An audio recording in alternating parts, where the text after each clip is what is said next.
My name is Ayad Butras. I was born in Iraq, Baghdad, and I grew up in Lebanon. Well, story is we're immigrating to the United States, and we were coming to the United States. We had to go through a bunch of countries, and that's the country me and my dad stayed behind. It has its ups and downs. It was actually not very much happy moments because it was a civil war, no electricity, no water, killing, dead. I mean, just it's a painful place. The years that I was there, it wasn't pretty. It was what's going on in Iraq right now for about 12 years. I left Iraq about I was 4 years old. Went to Lebanon. We went to Greece and everything. We went to Lebanon. I was 5 years old, and I stayed there till '87. So I was 16 years old when I came to the United States. So I was there for the war with Israel, war with Syria, the Palestinians when they bombed. I mean everything. I was there for all of it, the worst years. And I was even there when the Christians killed Muslims and Muslims killed Christians according to an actual license or passport. So that was it's called. There's a thing if you could look it up. It's called the Sept al Aswad. It was a Saturday that's marked on the calendar a dark Saturday. And that Saturday, both religions killed each other according to your license. So this is like it was a very very sad day in Lebanon. So I was there for that, and that's why when I say there was a lot of sad things that happened in Lebanon, uh, it's still there, and a lot of people have scars from it. Even though I went to visit Lebanon about 8 years ago, what you see on the surface is not what's inside people's hearts. There's a lot of anger, a lot of blood, a lot of it just Lebanon is not what's on the surface. A true Lebanon is not that pretty, and it still isn't. Not between the Muslims, not between the Christians. So there's a lot more to it. So when you live there, and especially not from Lebanon, regardless who you are, you're an outsider. And even like with even the Christians over there, if you're not a Rum or Maroni, if you're Catholic or you're Orthodox, I mean there's a diverse so much between the Christians and also between the Muslims. And you bring that into a mix in such a small country, and with other countries trying to get in between, it's always going to be hate. And people in Lebanon, it's not what you see on TV. How people, actors, they're doing Botox, they're doing all this, they're all Hollywood. Lebanon is not a Hollywood. 80% of Lebanon people are scraping for money, scraping for water, scraping for electricity. Another thing is, I know Iraq is a great country, and I'm proud to be from Iraq, for starters. I don't want people to think, oh, yeah, you know what? Yeah, Lebanon has been my country, but my home country, my homeland is Iraq. But the only thing is, I don't remember much of it. I left there, I was 4 years old. But I was fortunate to remember a few things that when my mom and dad used to take me to a village called Ankawa, my aunts and uncles used to live there. And they owned this old village house. And I remember milking the cows and going chasing the chickens. Just to be on a funny topic, I even tried to climb the donkey one time. And the donkey was not happy with me. And I grabbed his tail, I'm trying to climb his back, and I kind of got a scar on my head that threw me about 10 feet away. So that what I remember of my childhood is the countryside and the animals and like I said, that incident with the donkey. So that's basically all I remember when I was a kid down there. When I came to the United States, the first thing I remember coming off the airport and going into a nice streets that has no dirt, no dirty, no zbala, no garbage in the streets. That was the first thing I noticed. And the next thing I noticed is actually the street lights actually lit up because there was electricity. Just driving through the car, just looking at the street lights, just going by me, all lit up, it felt like it was a highway to heaven. That's all I can describe it, man. It was like a second opportunity of life. And I just took that with me till this very day. Well, to make a long story short, I'm a person who came from nothing. So to actually come to America and chase the American dream is what drives me.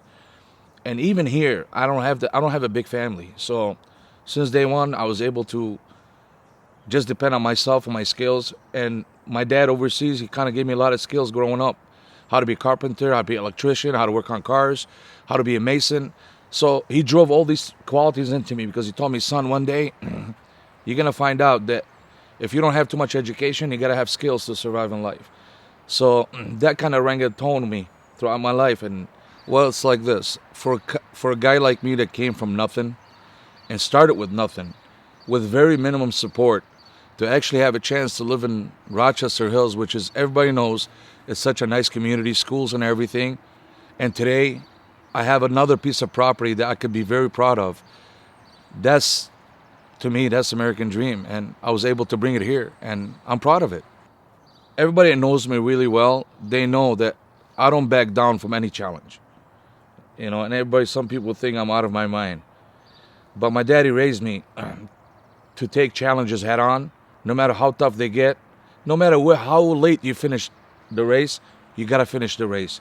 So I learned one thing is I don't just get discouraged in any project. I see it through. That's one thing about me. To a lot of people look at me, they say, you know what, man, how you do it? I say, because I came from nothing.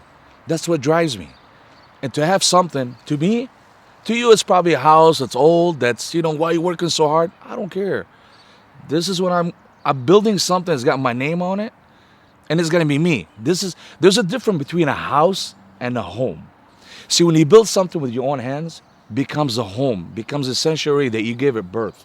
So to me, that feeling alone, you pull up to the house, say, you know, when you look at it from space, say, I put that house on that lot, and it's going to be there for many years to come after I'm gone. That feeling alone feels good to me. And plus, you know, the privilege to have an acre lot in Rochester Hills, I mean, it's a huge deal. To me, that's what drives me. One day, I want to have all my friends and family over here. I always wanted space in the city. I don't want to live in the country. So to have an acre and a quarter lot in the middle of the city, it's a big deal to me because I'll have to have people over. I'll have to get-togethers. So if I have this house done, I'm going to have the space I need, that I can have my family enjoy what I got. And for my family to come over and say, oh yeah, oh my God, you know what? This looks good. You've done such a good job. To me, that's the biggest reward. On top of to actually be here and owning this. And it's just a proud moment every day. When I looked at this property, what we're sitting right now, it was a dense forest that's about 100 and some years old. I had vines that's going up the trees about 3-4 inches thick. So when I say Amazon, that's the closest thing I could describe what this lot looked like. It hasn't been touched. I took out probably about 400 trees out of here, 6 to 8 inches. I took about 25 trees that were about 3 feet in diameter. And it took me about 2 months to clear this lot. And I did it all by myself. A friend of mine let me borrow his tractor. That was a blessing. That helped a lot. Like I said, the lot did not look like this. It was really dense and crazy. And I came in here, cleaned it up, got it leveled off. Today you look at it, it looks like something you just want to hang out and share with your family and enjoy. That was my first move. When I first got this property, it looked scary. Nobody wanted to buy this property because it was just a lot of work involved. Give you an example, called a couple companies that wanted $35,000 to clean this lot to make it look the way it is without the grass. So I just couldn't just go ahead and say, hey, you know what, here's $35,000, clean my lot. So I took it as, you know what, take a little time off of work. If you finish this lot in 2 months, you just made yourself $35,000. So I looked at it like this, dollar figures. Saved toward $35,000 in 2 months. Is it worth it? Yes, it is. I worked hard, it's done. But then anybody comes in and looks at it, say, yeah, I did it, you know. And that was part of the thing. And another thing, the house built in 1947. Everybody looked at that house, they say, you know what, this house is not worthy of anything. I said, you know what, it's okay, it's got good bones. I looked at it as I could add on to it and make it to whatever home I wanted to be, not just a house. That's why I started with the garage, with an upstairs, and we're about to start phase 2 next month by making the house bigger this way with the basement, and we're going to raise the house. It's going to look real modern, it's going to be nice. My goal in life is, at being 53 years old, is I really don't want to have a payment, a mortgage payment. That's my biggest struggle.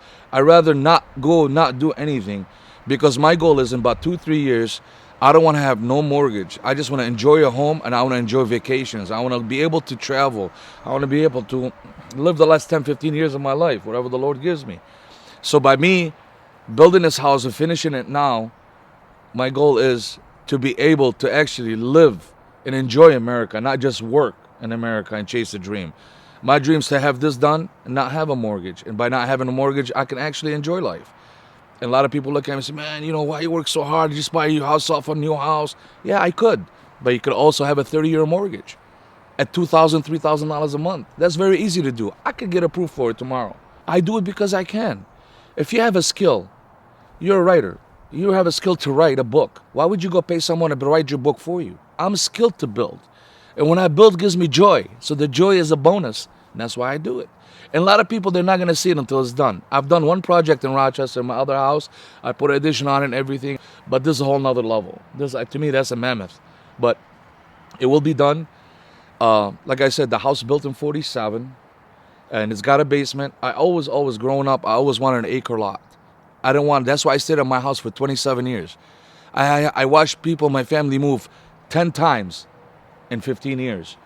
7 times in 10 years. I stayed in my home because that's not what I wanted. I don't want a property that I'm so tight to my neighbor that I can't speak my wife's name without my neighbor hearing me. I don't want that. I want the space. I want to be able to chase my kids through the yard. By the way, I have chickens back there and I got a rooster. You might hear it in a minute, but these are the moments takes me back to my childhood when I used to have chickens. You can't go anywhere in Rochester and have chickens if you don't have this kind of lot. So you have a touch of country and city all in the one. And your kids still could go to schools in the city and not change school. That was another thing why I hung in my house for a long time, because I wanted an acre lot in Rochester, but sure as hell I wasn't going to be able to afford it. And the only way I could afford it is by putting sweat, tears, and blood to get to where I'm at today. I know it might not look like much today, but I'm halfway through. And with working, doing cars, and doing this, all it takes is little commitment and drive. And you got to set your goals to what you need in life, not just what you want. If you go out there and you could get what you want day and night in America. America's spoiled. They'll let you have anything you want. But you have to determine yourself, is it this what I want? Or is this what I need? There's a fine line between the two. See, I live all my life is I go after what I need. I don't care about what I want. If I go after what I want, I will have a $600,000 payment today. But I didn't want to do that because I put a line between the wants and the needs. And that's what separates people in general. Is people that mix the two together, they end up owing so much money and not living a quality life. I'm not living a quality life today, but I know next year I am going. And everybody's going to say, hey, Eddie, man, you really worked hard, man. You know what? Now we see what you saw. Because a lot of people, they walk up to my property and they just say, oh, look at your house. They kind of look at it like, oh, I'm a hillbilly or whatever. You know, it's not about that. It's about I'm willing to work with my hands and do something with it. But when it's done, like they say, a lot of people, they would dance first, I dance last. When it's all done, I'm going to be dancing the last years of my life. I'm not sitting there paying a mortgage till the day I die and I'm going to pass on and leave the mortgage to my kids. That's one thing I don't want to do. So I want to be able to enjoy this house with my family and friends, which is, everybody that knows me, they tell you, I'm a great cook. I love to have people over. It just, when my other house got so small because our families got so big, and there was no way I can have anybody there. And it's like, it became so tight. So with this house, going to accommodate for me, for my wife, for everybody, because I'm also going to build a building back here. I like to wrench on stuff. I like to work. I'm a craftsman. I like to have my space. I'm going to have my space back there where the wife's not going to get stuff at me about mess and everything else. But again, this property is going to give me my sanctuary. It's going to give my wife her sanctuary. We're going to have a basement here. She's going to have everything she wants. So you know what? Sometimes they say happy wife, happy life. I'm trying to go for that route. So, and yes, there is a lot of struggles. The biggest thing for me was a lot of people criticize what I'm doing because, you know, we come from Chaldean culture that's all about, I don't want to say it the wrong way or come out like disrespectful towards any Chaldean people, but with all due respect, all culture always pushes for glory, fame, looks, money, cars. They never give enough points to talent, skill, determination, ethics. None of that stuff applies in our culture. You could be a dummy and be a millionaire, and you could stand next to him, you're a genius. No, the millionaire counts, you don't.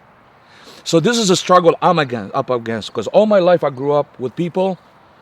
I'm not trying to say I'm smarter than anybody, but I am a very smart person. And I even met with skilled people that told me how I was smart. But again, it is very hard in our culture that the wants and needs is a struggle. And if you don't do what your culture is doing, you are an outsider. I chose to be the person that's not part of the pack because I live my life with logic. If I got $1, I live accordingly. If I have $3, I live accordingly. I never stretch my budget bigger than what I can handle. I've had struggles in my life, up and down. I've had money at days. I had days I lived from check to check for years and years. I had days in my life that I paid my bills. I had a $4,000 bill. It took me 3.5 years to pay off. That's how much I struggled. But you know something? I never knocked on nobody's door, says he give me. I used my skill and my talent to make it every and each day of my life, to make it through to the finish line. And I got married to a beautiful wife. God gave me 2 beautiful children. And that gave me even more of a drive to do what I do. But the biggest struggle for me is that I can't offer everything all at once without working hard. My wife sometimes, I know she cares, and she kind of gets testy with me that since I met you, you always work hard. I'm sorry. That's all I know how to do.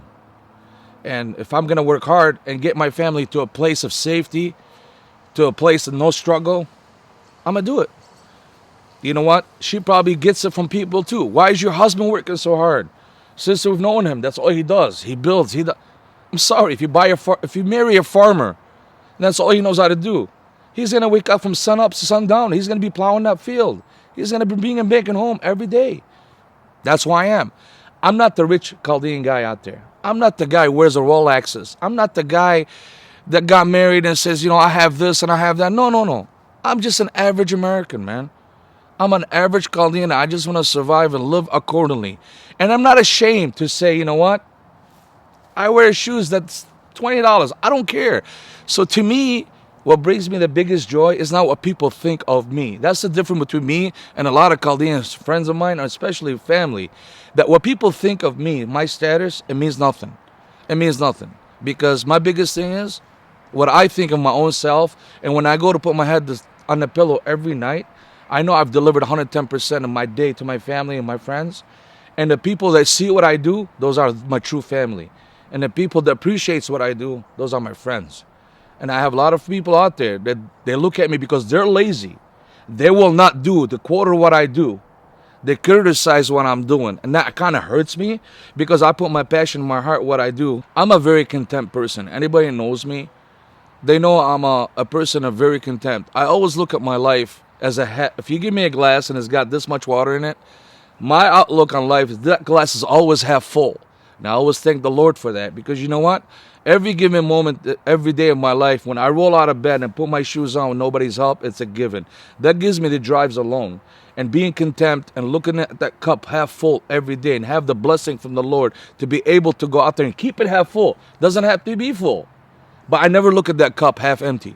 Because if you look at the cup half empty, you would never get out of bed. You would never have the drive I have. You would never go to work and try to be an achiever. And that's what I got to say about that. The Lord has a lot to do with it. It's a blessing. It starts with health. My biggest advice to anybody trying to do what I do or for achieving anything they want to achieve, the biggest thing I tell them, stay on your rock, stay on your path. No matter how much challenges happens in your life, think that you have to have that goal. No matter what happens, any interruptions towards that goal, just oversee it and just keep focused and keep plowing through because you know what? This country is great and you have a goal in life, go after it. Don't stop. Because coming from nothing, that's what drives me. I don't want my drive you. But what drove me to do what I do day in and day out is because I came from nothing. So have dream and go after it. Don't stop.